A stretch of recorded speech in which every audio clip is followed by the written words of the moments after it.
झांसी में जनपद के जेल चौराहा से स्टेशन जाने वाली रोड पर कुछ फल एवं सब्जी विक्रेता अपनी अपनी डलियां लगाकर अपना व अपने परिवार का भरण पोषण कर रहे हैं। वे पूर्व में अन्यत्र अपनी दुकान लगाते थे, लेकिन नगर निगम द्वारा उन्हें रुपए 600 प्रति माह पर स्थान आवंटित कर दिया गया है। फल एवं सब्जी की डलियां लगाने वाली महिलाओं का कहना है कि उन्हें यातायात व्यवस्था में लगे पुलिसकर्मी आए दिन परेशान करते हैं।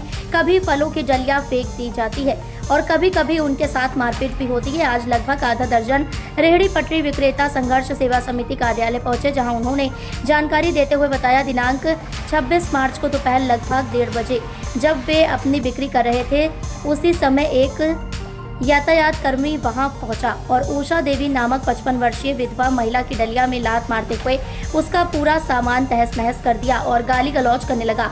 जब इस बात का उषा देवी ने विरोध किया तो उसके गाल पर मोबाइल से जोरदार प्रहार कर दिया, जिससे महिला के जबड़े में चोट आई है और चेहरे पर सूजन प्रतीत हो रही है। महिलाओं का कहना है कि जब नगर निगम द्वारा उन्हें स्थान दे दिया गया है तो उनके साथ यह व्यवहार क्यों किया जाता है। क्या नाम है?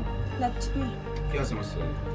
समस्या तो जो है कि पहले इधर बैठे थे जेल चौराहे पे, अब उन लोगों ने कहा कि भाग जाओ, पीछे बैठ जाओ, पीछे बैठ गए न, पीछे भी डलिया नहीं बेचन दे रहे, उधर भी परेशान कर रहे हैं। कल आई, आज कल एक लड़का को मार दिया था आपे वाले को, और आज लेडीज को मार दिया हमारे तक हैं जी बगल की। आए हैं कहते पीछे हटाओ, सचिन ने कहा कि हम हटा रहे और बस आए और लात मारी डलिया में और बस निकल मोबाइल मार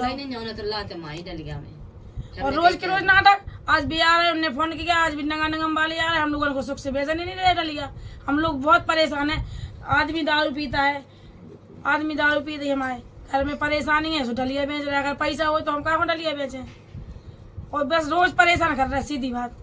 अब पीछे भी बिठा दो, ना लाइट ना कछु साधन है, हम लोग पीछे ही बैठे, सामान बिक रहा नहीं बिक रहा, हम परेशान हो रहे हैं। और रोज सामान कच्चो धंधो है, को सब्जी बेचा सर, रोज परेशान हो रहा है। रोज आ रहा है, रोज लाते मार मार के भाग जा रहे पुलिस वाले, नगर निगम वाले आए, धमकी दे दे के भाग जा रहे।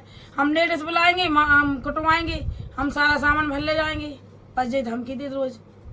हाँ, जिधर हम बैठे थे नगर निगम ने कही थी बिठा लो, तो उधर ने कही थी कि 600 रुपया महीना लगेगा, और हम लोग वहीं पे बैठ रहे हैं, फिर भी परेशान कर रहे हैं नगर निगम वाले। कितनी जगह दी गई है? 6 फुट की जगह है कि नेक्सी, वो में 2 डलियां नहीं बन रही। हम लोगों ने कही थोड़ी सी ज्यादा जगह दे दो तो कम से कम हमारा सामान तो बन जाए, फिर भी नहीं सुनना, ना लाइट ना माइट, बस अंधेरे में जाओ बैठ जाओ, और चाहे तुम्हारा सामान बिके चाहे ना बिके, और बस आदमी याद बाथरूम करके भाग जाए, और ना बेकरा सोता, फिर भी हम उन्हें झेल रहे, फिर भी बैठे, फिर भी परेशान कर रहे नगर निगम वाले, और दरोगा ने परेशान करो आज। क्या नाम है माता जी आपका? उषा। क्या करती हैं? डलिया बेचा सा कहाँ पर? जेल चौड़ा पे। क्या समस्या हुई है? दरोगा साहब आ, उसने लाते मारी डलिया में, सब सामान फेंक दिया। हमने कि साहब आप कह देते तो हम पीछे कर लेते, हमने कि ठेला लगा से नहीं कर पाई हमने, अब अच्छी दार से कह देते। आज सुबह से उसने मुझे मोबाइल ऐसा मोबाइल मारा मुँह में, वो गाली का मत दे रहा था। क्या नाम है उनका? अब हम उनको नाम ही तो नहीं जाना था, हमें कम मालूम, हमको पढ़े लिखे आए। आप ही से कहते हैं कि सबको परेशान करते हैं? सबको कहते हूँ, सबको करत साहब, क्या कहते हैं? जगह हटावे तैसे भगावे तैसे। पहली बार हुआ कि पहले भी ऐसी घटना होती रहती है? पहले करा साहब थे जेल चौड़ा पे बैठा थे, सो भगा दिया था उनने निगम नगर वाले ने। अब वो पिछाई बैठ हुआ था तो बैठे साहब, कभी आते अकेले कमावे वाले हैं साहब, कोई है नहीं जमीन। महिलाएं हैं, क्या समस्या लेके आई हैं? जहाँ पे भारतवर्ष में मोदी जी के रहते हुए हैं प्रधानमंत्री, और हमारे उत्तर प्रदेश में योगी आदित्यनाथ के रहते हुए हर गरीब आदमी अपने आप को सुरक्षित महसूस कर रहा है।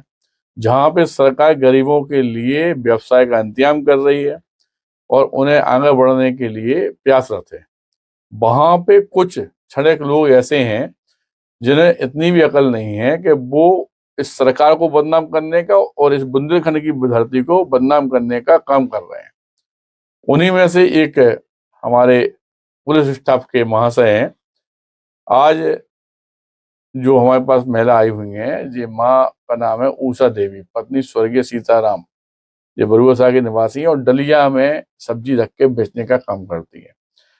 जो महिला आई हुई हैं, ये जेल चौराहे से स्टेशन रोड पर पुलिस मैच के पास फल की डलिया लगाकर जो काम करती हैं, यातायात विभाग के एक कर्मचारी द्वारा, जिसका नाम नहीं मालूम, लेकिन अभी की घटना है थोड़ी देर पहले की, 1:30 की, जिसकी भी ड्यूटी हो वहां पे, क्योंकि यह महिला अनपढ़ है इसलिए उसका नाम नहीं पढ़ पाई। लेकिन सबसे पहले उस व्यक्ति द्वारा, जो या अपने आप को यातायात विभाग का कर्मचारी बताता है, उसके द्वारा दलिया में लात मार के इनकी सारी सब्जी फेंकना और उसके बाद इनके मुंह पे मारना। मोबाइल इतनी तेज मारा है कि उनके मुंह पूरा सूज गया है। तो वास्तविकता में सिर्फ इतनी सी बात है कि जहां पुलिस प्रशासन को अच्छा काम करना चाहिए वो अच्छा काम कर रही है, वहां पे यह जो आप कर रहे हैं, क्या यह नैतिकता के अंदर आता है? क्या वास्तविकता में अगर आपकी खुद की माँ उस जगह पे बैठी होती तो आप यही काम करते जो आपने किया है? इन सब बातों को देखते हुए, क्योंकि पुलिस प्रशासन का भी बहुत बड़ा सहयोग हम संघर्ष सेवा समिति के संघ में हमेशा रहा है, तो सिर्फ इतना सा निवेदन करना चाहते हैं कि इस तरह का अभद्रतापूर्ण काम ना तो नगर पालिका के कर्मचारियों द्वारा की जाए और ना किसी यातायात पुलिस के द्वारा किया जाए, ना निजी पुलिस के द्वारा किया जाए।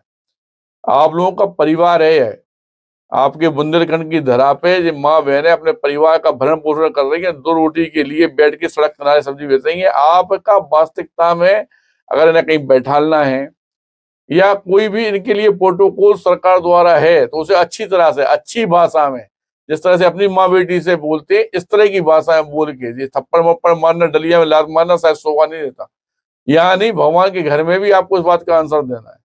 इनके लिए अच्छा काम कीजिए, नैतिकता काम कीजिए। अगर वास्तविकता में इन कामों को आप लोग नहीं करते हैं तो मैं डॉक्टर संदीप सराव की हजारों लोगों के साथ रोड पे प्रशासन से, डीएम साहब से अपनी अपील करने के लिए रोड पे आना पड़ेगा।